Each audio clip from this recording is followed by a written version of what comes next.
The massive council chamber on Centauri Prime was usually filled with the chatter of hundreds of alien voices, but today it was dead silent. The only sound was the crackling static coming through the emergency communication system.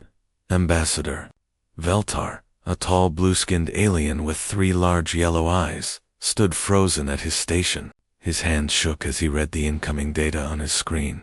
The message was coming from Research Station Omega-7, located on the very edge of known space.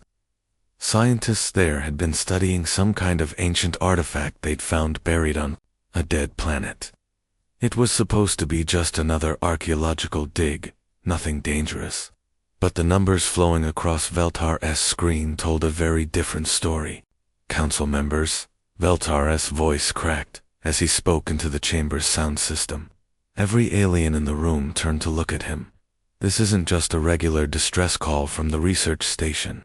He paused, his 3 eyes darting between the data and the hundreds of faces staring at him. Some of the aliens in the chamber had been alive during the last Great War, thousands of years ago. They would understand what these numbers meant. The biological readings we're getting. The ecosystem collapse indicators ... They're identical to archived data from the Devourer Wars. A collective gasp echoed through the chamber. Several aliens stood up from their seats, their various tentacles, claws, and appendages gesturing wildly. The Devourers were supposed to be gone forever, wiped out in the greatest war the galaxy had ever seen. Ancient texts spoke of creatures that didn't just destroy planets, they erased them completely, leaving nothing behind but empty space. The data streaming in from the research station painted a terrifying picture. Whatever the scientists had been studying wasn't just an old relic gathering dust. The artifact was active now, sending out some kind of signal deep into space. Energy readings were off the charts, and the nearby solar system was already showing signs of rapid decay. Plants were dying, atmospheres were thinning, and entire ecosystems were collapsing in a matter of hours. But the most frightening part was what the long-range sensors were detecting. Something was responding to the artifact's signal. Something big was moving through space, heading straight toward the research station. The sensor readings didn't make sense. Whatever was coming seemed to exist both in normal space and somewhere else entirely. Prime Minister Jorak, the leader of the Galactic Council, slowly rose from his crystal throne. His body was made of living mineral that reflected the chamber's lights like a prism. He was old, even by alien standards, and had survived wars that most species had only read about in history books. My fellow council members, Jorak's voice boomed across the silent chamber. We all know what this means. The Devourers have returned.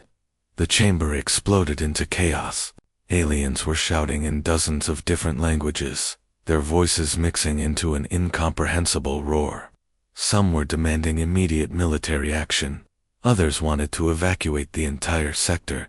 A few were already calling for their personal ships, ready to flee to the far corners of the galaxy. But Jorak raised one crystalline hand, and slowly the noise died down. Everyone knew what he was going to say next, and nobody wanted to hear it. Send the transmission we swore we'd never send, Jorak announced, his voice heavy with the weight of the decision. Contact the Human Colonial Defense Force. The chamber erupted again, but this time it was different. Fear had been replaced by anger and indignation. For decades, the Galactic Council had kept humanity at arm's length. Humans were considered too violent, too unpredictable, too willing to fight impossible battles. Other species called them Deathworlders, beings who came from a planet so dangerous that it had turned them into something the galaxy had never seen before. Are you insane? Shouted Ambassador Crix, his tentacles writhing with anger. We've spent years trying to contain the humans. They're dangerous. They destroyed 3 of our defense fleets in their last military action, added another voice. From the crowd, Jorak's crystalline form darkened, his inner light dimming with the gravity of their situation. Yes, they are dangerous. Yes, they fight in ways that terrify us. But look at these readings. He gestured toward the main display screen, where the data from the research station continued to stream in. The numbers were getting worse by the minute. Whatever was coming had already started affecting nearby star systems. Our combined fleets couldn't stop the Devourers last time, and that was when we had twice as many ships and weapons we no longer possess. The humans are the only species in the galaxy crazy enough to fight something that can erase matter from existence. The chamber fell quiet again as the weight of their situation sank in. Every alien species in the galaxy had heard stories about human military tactics. They didn't just fight to win, they fought like beings who had nothing to lose. They would sacrifice entire fleets if it meant protecting innocent lives. It was a kind of madness that both terrified and amazed their alien observers. "Send the message," Jorak said finally. "Only the Deathworlders are insane enough to fight what's coming." Admiral Jack Morrison stood on the command bridge of the battleship, relentless, staring at the massive holographic display in front of him. The emergency transmission from the Galactic Council had just finished playing, and the bridge was completely silent. His crew members looked at each other with expressions of shock and disbelief. Captain Lisa Rodriguez, his second in command, was the first to break the silence. She ran her hand through her dark hair and shook her head slowly. "Sir, did I hear that correctly? The Galactic Council is actually asking for our help." Morrison's weathered face showed no emotion, but inside he was just as surprised as everyone else. For the past 30 years, the aliens had treated humanity like dangerous animals that needed to be kept in cages. They called humans unhinged warmongers and violent primitives. The Council had spent decades creating laws specifically designed to limit human military expansion. After all these years of calling us crazy and violent, Rodriguez continued, her voice getting louder with each word. After treating us like we're some kind of galactic threat that needs to be controlled, now they come running to us when something really dangerous shows up.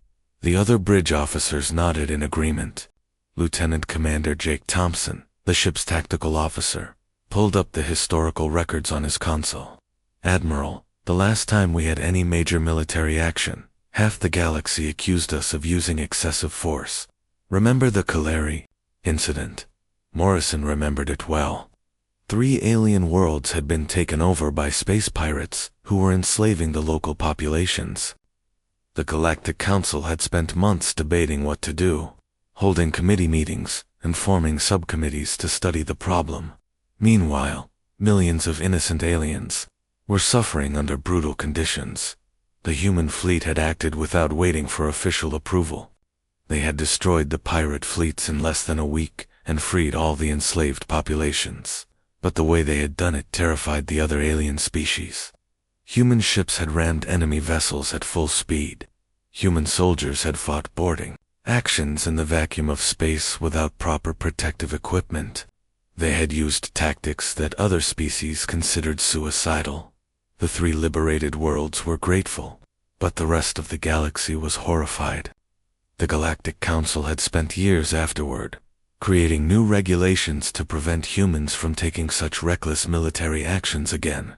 But now, as Morrison watched the emergency transmission replay on his screen, he could see something different in the alien ambassador's voice. This wasn't political posturing or diplomatic games. The fear in the Council's message was real and absolute. Something had scared them so badly that they were willing to ask their most feared military force for help. Morrison studied the data that came with the transmission. The readings from Research Station Omega-7 were unlike anything he had ever seen. Energy levels that should have been impossible. Biological collapse happening at speeds that defied scientific explanation. And most disturbing of all, sensor readings that suggested something massive was moving through space in ways that normal physics couldn't explain. "Sir," said Communications Officer Beth Wilson from her station across the bridge, "we're receiving priority messages from Fleet Command. All human military installations are reporting similar transmissions from the Council." Morrison nodded slowly. This wasn't just a request for one ship or one battle group. The aliens were asking for the entire human military to mobilize. That meant whatever they were facing was bigger and more dangerous than anything the galaxy had seen in living memory. He walked over to the main communications console and activated the fleet-wide channel. Across human space, hundreds of ships would receive his next words. These weren't just any ships. They were vessels designed and built by a species that had evolved on the most dangerous planet in known space. Earth was a world where everything tried to kill you. The gravity was so strong it would crush most alien species. The atmosphere was filled with corrosive oxygen that was toxic to most life forms. The weather included massive storms that could level entire cities. The planet's magnetic field created radiation levels that would kill most aliens within hours. But humans had not just survived on Earth, they had thrived. They had learned to build machines that could function in crushing ocean depths. They had developed weapons that worked in the vacuum of space. Most importantly, they had developed a mindset that other species found both fascinating and terrifying. They were willing to fight impossible battles, if it meant protecting innocent lives. All ships, this is Admiral Morrison. His voice echoed through communication channels across dozens of star systems. Prepare for immediate deployment to Sector 7 Alpha. This is not a drill. Authorization code. Broken chain. The phrase broken chain sent a chill through every human military officer who heard it. It meant that all normal rules of engagement were suspended. It meant that the human fleet was being unleashed without restrictions for the first time in decades. Across human space, the most feared collection of warships ever assembled began powering up their engines. Ships that had been built in the crushing depths of Earth's oceans, designed to survive anything the universe could throw at them. Crewed by beings who had learned that sometimes the only way to protect what you love is to be willing to die for it. The galaxy was about to be reminded why humans were called Deathworlders. The entire human fleet dropped out of hyperspace at exactly the same moment, their massive engines creating ripples in space itself. Admiral Morrison had expected to find a battle zone, maybe some damaged alien ships, perhaps even a few enemy vessels to fight. What he saw instead made his blood run cold. Research Station Omega-7, which should have been a massive structure the size of a small city, was floating in pieces across several thousand kilometers of space. But that wasn't the worst part. The worst part was that the pieces seemed to be moving in ways that made no sense. Some chunks of the station were floating backwards through time. Others appeared to be existing in multiple locations at once. Jesus Christ, whispered Lieutenant Commander Emily Parker from her position at the tactical console. Her voice was barely audible, but in the dead silence of the bridge, everyone heard her. Admiral, what the hell are those things? Morrison followed her gaze to the main view screen and felt his stomach drop. Floating in the wreckage of the research station were shapes that his brain couldn't quite process. They looked like geometric patterns, triangles, cubes, and more complex forms, but they hurt to look at directly. Every time he tried to focus on one of them, it seemed to shift and change, as if it existed in more dimensions than human eyes could see. The shapes were massive, easily the size of capital ships, but they moved through space in ways that defied everything Morrison knew about physics. They didn't use engines or thrusters. They simply moved, bending the space around them like reality was made of soft clay. "Sir?" came the voice of Captain Mike Sullivan over the communication channel from his ship, the Fury. His voice was tight, with tension. "I'm reading multiple council ships in the area, but they're in some kind of trouble." Morrison could see them now on the long-range sensors. A dozen alien evacuation ships were trapped in what looked like a bubble of twisted space. The ships were firing their weapons continuously, bright energy beams and missile salvos lighting up the darkness. But their attacks seemed to have no effect whatsoever. As Morrison watched, one of the geometric entities, a devourer, according to the Council's ancient records, began moving toward a large Council battle cruiser. The alien ship was massive, easily 3 times the size of any human vessel, and bristling with weapons that could level entire cities. The Devourer approached, slowly, almost casually. The battlecruiser's crew must have seen it coming, because every weapon on the ship opened fire at once. Plasma cannons, particle beams, and fusion torpedoes all struck the geometric shape directly. Nothing happened. The energy beams passed through the Devourer like it wasn't even there. The missiles exploded harmlessly in empty space. The creature continued its slow approach, completely unaffected by the desperate alien attacks. Then, something happened that made everyone on the human fleet go silent. The Devourer simply passed through the battlecruiser, like a ghost walking through a wall. But as it did, the alien ship began to fade away. Not explode, not burn, not break apart. It just stopped existing. Within seconds, where the massive battlecruiser had been floating, there was nothing but empty space, not even debris. The ship hadn't been destroyed or vaporized. It had been erased from reality itself, as if it had never existed at all. "My God," whispered Communications Officer Beth Wilson from her station. "How do you fight something like that?" Morrison gripped the armrests of his command chair so tightly his knuckles went white. In 30 years of military service, he had never seen anything that scared him as much as this. These things didn't follow the normal rules of war, or physics, or even existence itself. Captain Rodriguez, standing beside him, was reading the sensor data with growing alarm. "Admiral, I'm detecting massive spatial distortions around those entities. They're not just in our normal space, they exist partially, in other dimensions. That's why the alien weapons aren't working." Morrison nodded grimly. The ancient records had mentioned this, but seeing it in person was entirely different. The Devourers didn't just consume matter and energy like normal predators. They consumed the very concept of existence. They could reach into reality itself, and simply delete things from the universe. On his tactical display, he could see more of the geometric shapes moving toward the trapped evacuation ships.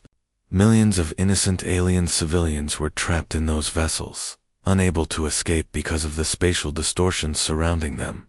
Their own ship's weapons were useless, and they had nowhere to run. But Morrison had not become admiral of the human fleet by backing down from impossible fights.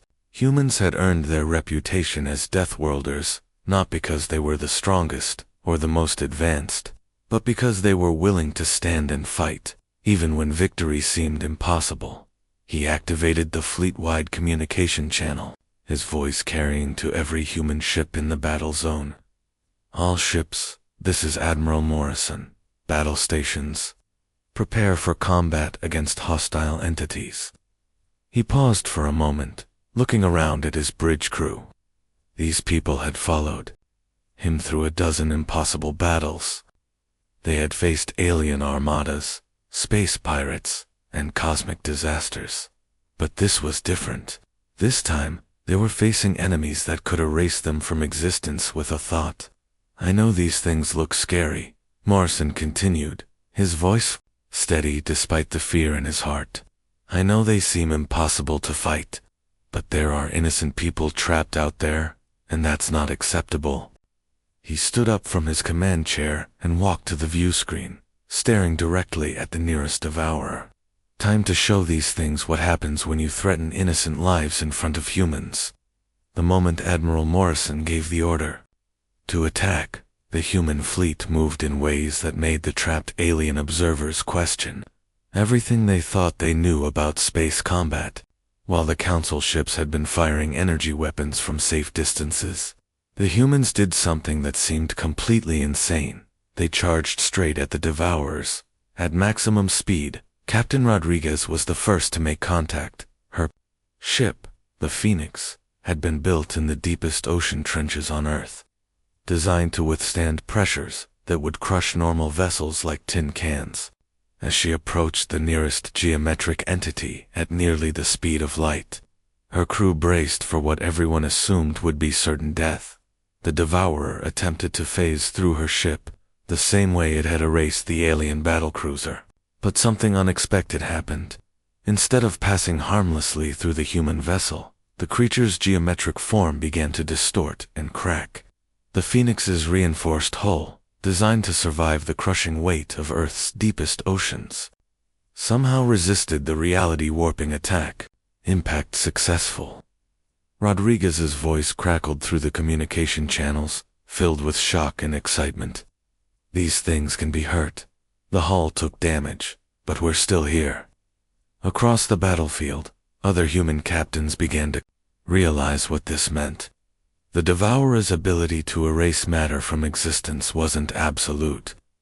Ships built to survive Earth's hellish conditions, vessels that routinely operated in crushing gravity, corrosive atmospheres, and electromagnetic storms that would destroy most alien technology, were proving surprisingly resistant to attacks that bent reality itself. Captain Sullivan, commanding the heavy cruiser Fury, was studying his sensor readings when he made a discovery that would change everything. Admiral Morrison, I'm detecting something important. These creatures show quantum fluctuations in their phasing ability. When they're under extreme stress, especially gravitational stress, they can't maintain their ability to exist outside normal space. Morrison immediately understood what Sullivan was suggesting. Are you saying we can force them back into normal reality? Yes, sir. If we can create enough gravitational distortion around them, they'll be pulled fully into our dimension. Then they can be hurt by conventional weapons. Lieutenant Commander Parker, who had been coordinating the fleet's movements from the tactical station, quickly began calculating the most effective attack pattern. What she came up with was so dangerous that any sane military force would have rejected it immediately. But humans had long ago established that sanity was optional when innocent lives were at stake. Admiral Parker announced, I have a plan. We can use our gravity generators as weapons. If we overload them and focus the output on a single target, we can create localized black holes. The gravitational stress should force the Devourers back into normal space. The plan was absolutely insane. Gravity generators were meant to create artificial gravity inside ships, not to be used as weapons of mass destruction. Overloading them could tear the human ships apart from the inside. But Morrison looked at the trapped evacuation ships, filled with millions of innocent alien civilians, and made his decision. Do it. All ships, prepare to overload gravity generators on my mark. What happened next redefined space warfare forever. Human ships began creating artificial gravitational fields around the Devourers, using their own life support systems as weapons.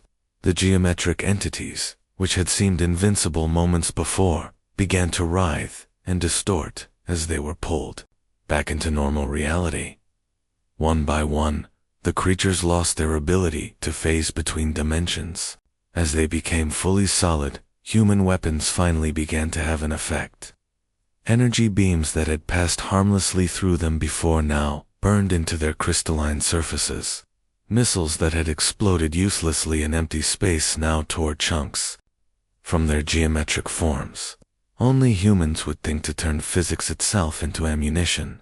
Morrison muttered as he watched another Devourer collapse under the artificial gravitational forces his fleet was generating. There was grim satisfaction in his voice, but also growing concern. The human ships were taking massive damage from their own weapons. Creating artificial black holes required enormous amounts of energy, and the strain was tearing their vessels apart from the inside. Warning lights flashed across every bridge as hull integrity dropped to dangerous levels. But the plan was working. The Devourers were being forced back into normal space, where they could be fought and destroyed. Human ships swarmed around each creature like angry wasps, firing everything they had while maintaining the gravitational fields that kept their enemies vulnerable. Captain Rodriguez managed to destroy the first Devourer by ramming it at full speed while their ship's gravity generators created a localized singularity around the impact point. The geometric entity simply collapsed in on itself and vanished in a flash of exotic radiation. One down. she reported, though her ship was now listing badly and leaking atmosphere from multiple hull breaches across the battlefield. Similar scenes played out as human crews pushed their vessels and themselves beyond all reasonable limits. They were fighting in ways that terrified and amazed the alien observers, using their own ships as weapons, turning life support systems into instruments of war, and accepting casualty rates that would have caused any other military force to retreat. But even as they destroyed devourer after devourer, Morrison could see that time was running out. There were dozens of the creatures, and each one his fleet destroyed took multiple human ships with it. The trapped evacuation vessels were showing signs of hull failure under the spatial distortions surrounding them. Worse yet, his long-range sensors were detecting more devourers approaching from deep space. Whatever had awakened these ancient horrors had called a lot more than just a few dozen of them. The human fleet was winning individual battles but losing the war, and millions of innocent lives hung in the balance. Admiral Morrison stood on the bridge of the Relentless, watching the tactical display with growing desperation. The numbers were clear and brutal. His fleet had started with 47 ships, and now only 23 were still capable of fighting. Half of his people were dead or dying, their vessels torn apart by the impossible forces they were wielding against the devourers. But the enemy wasn't giving up either. His long-range sensors showed a horrifying truth. Dozens more of the geometric creatures were approaching from the depths of space. They moved in perfect formation, like a swarm of cosmic predators that had been waiting in the dark corners of the universe for this exact moment. The trapped Council evacuation ships were running out of time.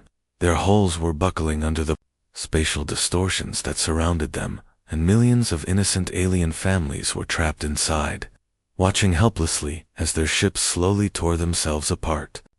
"Sir," Lieutenant Commander Parker reported from her station, her voice tight with exhaustion. "Enemy reinforcements will reach the evacuation zone in 12 minutes. Current rate of engagement, we won't have enough ships left to stop them." Morrison nodded grimly. They had fought the impossible fight and won individual battles, but the war was slipping away from them. Each devourer they destroyed cost them multiple human ships, and there seemed to be an endless supply of the creatures coming from whatever dark dimension had spawned them. That's when Captain Sullivan's voice came through the communication channel from the badly damaged Fury. His ship was missing half its hull and leaking atmosphere, but Sullivan's voice was as steady as if he were sitting in a comfortable chair discussing the weather. "Admiral, I have an idea. It's completely insane, but it might work." Morrison had learned to trust Sullivan's tactical insights over the years. The man had a gift for finding solutions that other people would never consider. "I'm listening, Captain. We link all our quantum cores together and create one massive space-time rupture. Instead of trying to destroy these things one by one, we tear open a hole in reality big enough to send the entire Devourer fleet back to whatever dimension they came from." The idea was so dangerous that Morrison felt his blood go cold. Quantum cores were the heart of every human starship, containing enough energy to power entire cities. Linking them together would create forces that could literally tear holes in the fabric of space and time itself. "What's the survival probability for our crews?" Morrison asked, though he suspected he already knew the answer. "Near zero, sir," Sullivan replied without hesitation. "The energy release will be massive. The system overloads will tear our ships apart from the inside. Anyone who survives the initial explosion will probably be vaporized by the dimensional rift." Morrison looked around his bridge crew. These people had followed him through battles that had redefined what it meant to be human in a galaxy full of aliens who feared and misunderstood them. Parker was still working at her station despite a deep cut across her forehead from when a power conduit had exploded. Communications Officer Wilson was coordinating rescue efforts for disabled ships, while her own console sparked and smoked from battle damage. On the main screen, he could see the live video feeds from the other surviving ships. Captain Rodriguez was still at her post on the Phoenix, Even though half her bridge was exposed to space and she was wearing an emergency pressure suit, Captain Sullivan was visible on his own damaged bridge, calmly giving orders while fires burned behind him. These people had that look in their eyes that Morrison had seen before.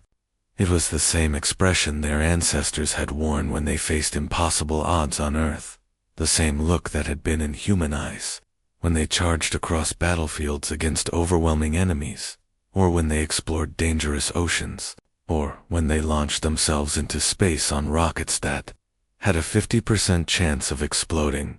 It was the look of people who had decided that some things were worth dying for. Morrison activated the fleet-wide communication channel one last time. Every surviving human ship in the battle zone would hear his next words, and he wanted to make sure they understood exactly what he was asking them to do. All ships, this is Admiral Morrison. We're going to link our quantum cores and create a dimensional rift large enough to send these creatures back where they came from. I won't lie to you, our chances of survival are practically zero. The energy release will probably destroy every ship in the fleet. He paused, looking around at his bridge crew. Not one of them showed any sign of fear or hesitation. They had made their choice the moment they put on the uniform. But there are millions of innocent people trapped in those evacuation ships. Families, with children who just want to go home. They're depending on us to keep them safe, and we're not going to let them down. Morrison took a deep breath and spoke the words that would become legend throughout the galaxy. Link quantum cores on my mark. For Earth, and for everyone who gets to see tomorrow. What happened next was visible from 3 star systems away. 23 human ships simultaneously overloaded their quantum cores, creating an explosion that literally tore a hole in reality itself. The energy release was so massive that it created a temporary star, burning brighter than the local sun for nearly 30 seconds. The dimensional rift that formed was enormous, a swirling vortex of twisted space-time that pulled everything nearby into whatever dimension existed on the other side. The approaching Devourer fleet, caught in the gravitational pull of the artificial black hole, was dragged screaming back to the dark realm they had emerged from. When the energy finally dissipated, and space returned to normal, the silence was absolute. The evacuation ships were safe, their hulls no longer under stress from the spatial distortions. The Devourers were gone, banished back to whatever nightmare dimension had spawned them. Of the 47 human ships that had answered the galaxy's call for help, only 3 survived. The Relentless, the Phoenix, and 1 badly damaged escort ship limped away from the battle zone, their crews forever changed by what they had witnessed and done. The galaxy would never forget what happened. That day, the Galactic Council established what they called the Morrison Doctrine, a formal recognition that some threats required the special kind of courage that only came from a species willing to dance with death itself to protect others. In the end, being called Deathworlders wasn't an insult. It was a promise that humanity would always stand between the innocent and the darkness, no matter what the cost.